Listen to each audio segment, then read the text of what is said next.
به وی فاکس کالج خوش اومدید. امروز میخوایم در مورد یک موضوع بسیار مهمی صحبت بکنیم، اونم در مورد معیارهای انتخاب ارزهای دیجیتال معتبر برای سرمایه گذاری هستش.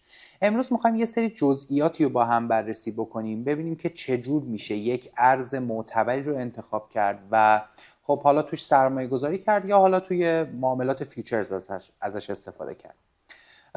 یه نکته خیلی مهمی که اول باید بهش اشاره بکنیم اینه که تو اون وضعیت و زمانی که ما داریم این تصمیم رو میگیریم، وضعیت اقتصادی و وضعیت در واقع بازار کریپتو خیلی مهم هستش. تو چه وضعیتی باشه، نگاه حکومت ها در واقع چی هستش به اون بازار. و خب الان که داریم صحبت میکنیم با هم، با انتخاب ترامپ و حمایت در واقع رئیس جمهور آمریکا از بازار ارزهای دیجیتال، خیلی مهمه که در واقع یک نگاه ویژه‌ای بهش داشته باشیم، چرا که این بازار خب در طول زمانها مشخص کرده که سوددهی بسیار بالایی داشته، ولی خب در کنارش ریسک های خیلی بزرگی هم تو این بازار هستش که بهش میخوایم اشاره بکنیم.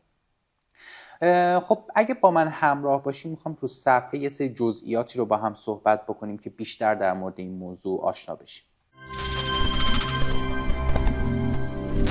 خب اولین موضوعی که دوست دارم بهش اشاره بکنم وضعیت در واقع مارکت کپ ارزهای معتبر هستش که خب اولیش به مارکت کپ بیت کوین میخوام اشاره بکنم که بیشترین سهم از بازار ارزهای دیجیتال رو داره. خب یه چارتی داره که توی تایم فریم در واقع هفتگی میخوام نگاه بکنم بهش. همونطور که میبینید در کل در واقع فعلا یک حرکت ریزشی رو داشته قبلا، ولی خب با اتفاقاتی که الان تو این چند ماه اخیر اتفاق افتاده، این بازار رو صعودی کرده و این عددها برای ما خیلی مهم هستش که خب تو زمانی که داریم در واقع میخوایم یک سرمایه گذاری رو بکنیم، این چارت ها تو کدوم منطقه ها هستن. خب همونطور که میبینید یه رشد قابل توجهی رو داشتیم و از این ناحیه‌ای که خب قبلا در موردش صحبت کردیم تقریبا حرکت کرده و فعلا حرکت صعودی رو به ارمغان آورده. خب این ناحیه برای ما خیلی مهم بود که خب اینجاها تقریبا قیمت بیت کوین پایین بود و فرصت‌های ورود خیلی خوبی رو برای ما میداد. خب یه چارتی هم هستش، چارت در واقع کریپتو توتال مارکت کپ، در واقع برای کل ارزهای دیجیتال بجز بیت کوین هستش که خب این چارت هم خیلی در واقع باید بررسی بکنیم. ناحیه‌های خیلی مهمی داشتیم که تو لایف ترید ها و در واقع برنامه‌های نبض بازار خیلی در موردش صحبت کردیم. خب ناحیه‌های مهمی داشتیم قبل از اینکه اصلا مارکت این رشد قابل توجه رو داشته باشه. تقریبا ما تو عددهای 1.20 1.22 در واقع یک پیش بینی هایی داشتیم که این بازار رشد بکنه و حرکت صعودی بازار با توجه به انتخابات ریاست جمهوری آمریکا قابل پیش بینی بود. خب این رو هم معرفی کردیم. زمانی که در واقع داریم به یک ارزی ورود میکنیم، به یک سرمایه گذاری میخوایم فکر بکنیم، باید بهش توجه بکنیم که در واقع موقعیت چارت کدوم منطقه هستش. پس اولین قدم شما جمع‌آوری یه سری اطلاعات و اخباری هستش که در مورد بازار کریپتو هستش. خب این خیلی مهمه و شما باید خیلی بهش توجه بکنید و در واقع وضعیت شاخص‌های مهمی که تو بازار کریپتو داریم خب خیلی مهمه که شما بررسی بکنید و به این تشخیص برسید که بازار میتونه صعودی باشه یا نزولی باشه. حالا یه سری سایت هایی هستن که میخوام بیشتر در مورد این سایت ها صحبت بکنم که یه سری اطلاعات پایه و فاندامنتالی خیلی خوبی در اختیار ما قرار میده تا ببینیم اصلا ارزی که انتخاب کردیم برای سرمایه گذاری آیا معتبر هستش یا نه. یک از سایت هایی که ما داریم خب سایت کوین مارکت کپ هستش. سایت کوین مارکت کپ همونطور که تو صفحه میبینید یه سایتیه برای در واقع اطلاعات تک تک ارزهای دیجیتال که داریم. خب اول میاد رتبه بندی میکنه بر اساس یه سری داده هایی که تو بازار هست. خب از لحاظ قیمت اگر در واقع بخوایم مقایسه بکنیم ارزی که بیشترین قیمت رو داره تو بازار خب بیت کوین هستش و کمترین ارز رو هم ما با عوض کردن در واقع این مؤلفه میتونیم در واقع ارزونترین یا کم ارزشترین از لحاظ قیمتی ارز دیجیتال رو پیدا بکنیم. خب تغییرات 1 ساعت گذشته رو ما داریم. خب اینجا کامل نشون میده که ارزی که ما داریم در واقع بررسیش میکنیم تو 1 ساعت گذشته چه تغییراتی داشته، تو 24 ساعت چه تغییراتی داشته، تو هفته گذشته و مارکت کپش چقدر هستش. این عددها خیلی برای ما مهمه. خب من بازم اینو میتونم تغییر بدم. خب بیشترین مارکت کپ برای بیت کوین هستش و کمترین مارکت کپ برای ارز مانا هستش الان در حال حاضر که با هم داریم صحبت. و خب تغییرات حجم ارزهای مختلف هستش که به ما نشون میده و حالا تعداد ارزهایی که ما از این در واقع این کوین ها داریم توی بازار، تعداد کل کوین هایی که تو بازار هستش که خیلی برای ما مهمه. خب به عنوان مثال من میخوام یک ارزی رو انتخاب بکنم. میام در مورد ارز سولانا در واقع میام واردش میشم و یه سری اطلاعاتی سمت چپ سایت هستش که در اختیار ما قرار میده. تعدادش هست، در واقع مارکت کپش رو داره نشون میده. اکسچنج هایی که در واقع ارز رو لیست کردن و توی این صرافی ها داره معامله میشه اینجا مشخص هستش.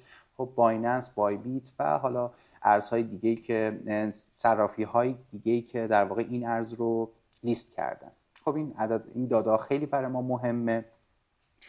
زمانی هستش که خب میان به ما در واقع یه ارزی رو معرفی میکنن و پیشنهاد میدن که ما توش سرمایه گذاری بکنیم. خب هدفهای مختلفی میتونه پشت این قضیه باشه. الان در واقع ماهیت بازار کریپتو به صورتی طراحی شده که خب ماهیت کلاهبرداری توش خیلی راحت هستش و خیلی کلاهبرداری های عجیب غریبی ما تو بازار میبینیم. خب پدیده‌های هک میتونه اتفاق بیفته، هک شدن ولت هایی که شما دارین، ولت هایی که توش ارزها رو نگه میدارید. مسئله کلاهبرداری هایی که انواع اقسام کلاهبرداری ها وجود داره که من به چند تاش دوست دارم اشاره بکنم. به عنوان مثال میان یک در واقع سوشالی رو برای خودشون تشکیل میدن کلاهبردارا. میان میگن که خب ما یک ارزی رو میخوایم چند ماه بعد توی بازار بیاریم که یه پروژه خیلی معتبریه. سعی میکنن در مورد این پروژه ها یه سری داده هایی که در واقع میتونه ما رو گول بزنه و ما سرمایه گذاری بکنیم توش رو به ما ارائه میدن. در واقع همون وایت پیپر هستش. ولی خب زمانی که شما میایین تحقیق میکنی اصلا میبینی ارز معتبری نیست، اصلا ارزی وجود نداره. چون ما خیلی به راحتی میتونم بگم که شما هر کسی که در واقع از دنیای برنامه نویسی و دنیای کریپتوکارنسی اطلاعاتی داشته باشه خیلی راحت میتونه در واقع یک توکن رو برای خودش بسازه. خب هر توکنی در واقع یک پروژه‌ای پشتش هست. هر پروژه یک هدفی داره، یک وایت پیپری داره، یک حجم تراکنش هایی داره. باید ببینیم در واقع اون کوینی که جدید میخواد وارد بازار بشه توی چه بستری در واقع میخواد لیست بشه. این موارد خیلی مهمه که به تک تک تو یه دونه ویدیوی دیگه به صورت مجزا میخوایم در مورد اینها صحبت بکنیم و تو مجموعه آموزش هایی که من دارم براتون آماده میکنم به صورت مجزا و جزئی تر در مورد این نوع کلاهبرداری میتونیم با هم صحبت بکنیم. خب از حرفام خیلی مشخص بود که اون وایت پیپر خیلی برای ما مهمه. یک ارزی که در واقع ما میخوایم سرمایه گذاری بکنیم، میخوایم شناساییش بکنیم، اولین وهله ما باید بریم در مورد نوع اون پروژه تحقیق بکنیم. مثلا چه نوع پروژه‌ای هستش، تو چه بستری در واقع این نوشته شده، چه ارزها و چه صرافی‌هایی دارن این رو پشتیبانی میکنن. موضوع پری مارکت که گفتم، خب ما تو صرافی‌های معتبر مسئله آپشن حالا پری مارکت رو داریم. ارزهای معتبری که قراره چند روز بعد، چند ماه بعد لیست بشن تو اون صرافی خیلی رسمی میاد اعلام میکنه. ولی اینکه یه شخص در واقع نامشخص بیاد به ما بگه که بله چند ماه بعد میخوایم یک کوینی رو بیاریم بالا که میخواد پامپ بشه، قیمت‌های عجیب غریب پیدا بکنه، خب اینا روش‌های کلاهبرداری هستش. حتی من پروژه‌ای رو دیدم که متاسفانه اومده بودن یک مقدار زیادی تتر دریافت کرده بودن برای اینکه چند ماه بعد یک ارزی رو که اصلا هیچ مشخص نبود، شما تو کوین مارکت کپ هم سرچش میکردی اصلا هیچی مشخص نبود، یعنی معلوم نبود که اصلا چی هستش، پشتوانش چی هستش، یعنی اصلا حتی تو کوین مارکت کپ هم لیست نشده بود، در ازاش عددهای گزافی رو دریافت کرده بودن. خب از اینها خیلی باید مراقب باشیم. اگه بخوام بیشتر در مورد سایت کوین مارکت کپ صحبت بکنم، این داده هایی که به دست ما میرسه، یه سری اخباری که از بازار میاد به ما میتونه خیلی کمک بکنه در مورد اعتبار اون ارز خیلی اطلاعات بیشتری در واقع جمع بکنم. مسئله، حالا من دوباره سولانا رو بیارم که اتفاقا امروز هم حجم خیلی خوبی خورده بود، یکی از ارزهایی بود که خیلی مورد توجه بود حالا امروز که داریم براتون این ویدیو رو ضبط میکنیم. تقریبا 10% حجم خورده و یک عدد قابل توجهی هستش توی کریپتوکارنسی. بخش های مختلفی داره، توضیحات مختلف و در مورد آیدیاها و در مورد اهداف اون پروژه خیلی کامل صحبت کرده این سایت و خیلی تحقیقات جالبی روش شده که میتونید ازش خیلی استفاده بکنید. حالا ما توی بخشی که داریم about سولانا مثلا که گفته میاد یه توضیحی میده و جزئیات بیشتری در مورد این ارز میده، چه چشماندازهایی داره که خب این خیلی خودش جالب هستش. سایت کوین مارکت کپ رو خیلی در واقع بررسی بکنید، به خودی خود خیلی اطلاعات توش وجود داره. حالا سایت های دیگه هم داریم که ما توی ویدیوهای جداگونه در مورد اون سایت ها و جزئیاتش و اینکه ما چجوری میتونیم از این سایت ها استفاده بکنیم بیشتر توضیح دادیم. یکی از سایت های دیگه که من دوست دارم بهتون توضیح بدم سایت کوین گلاس هستش که یه سایت خیلی معتبریه، بیشتر برای بچه‌هایی که تو فیوچرز میخوان کار بکنن و میخوان وارد معاملات اهرم‌دار بشن. سایت خیلی معتبریه و میتونیم در مورد اطلاعاتش ازش استفاده بکنیم. خب ما لیکویدیشن رو داریم که در لحظه نشون میده که چقدر و چه حجمی از در واقع معاملات که حالا به دو صورت هستش، معاملات لانگ و شورت که داریم، تو چه قیمت هایی بیشتر، چه پوزیشن هایی دارن لیکوید میشن. خب این یه داده خیلی مهمیه که تو اون لحظه ما میتونیم تصمیم بگیریم چه ارزی در واقع جهت رشدش به کدوم سمته، یعنی جهت حرکتش بهتره بگیم، یا به سمت بالا داره حرکت میکنه یا به سمت پایین.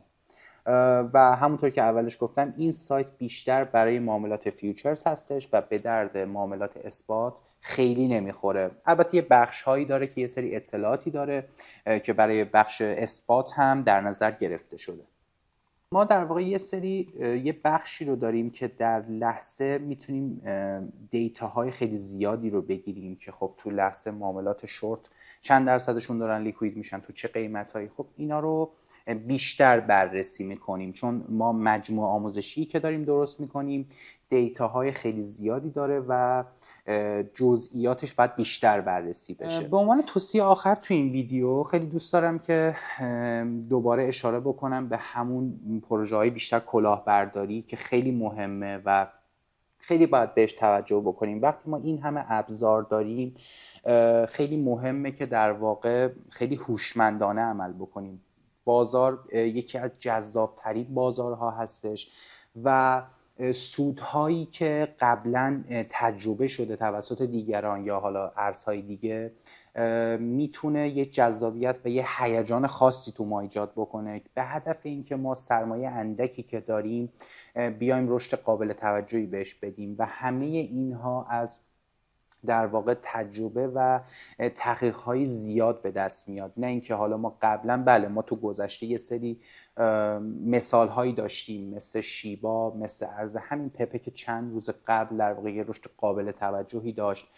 اینها شاید یه سری در واقع تبلیغاتی هستش که توی بازار به وجود اومده برای اینکه این بازار رو جذاب بکنه، ولی آیا سرمایه اندکی که ما داریم به مثل در واقع گذشته رشد خواهد کرد توی ارزهای مختلف یا نه؟ سوال خیلی مهمیه.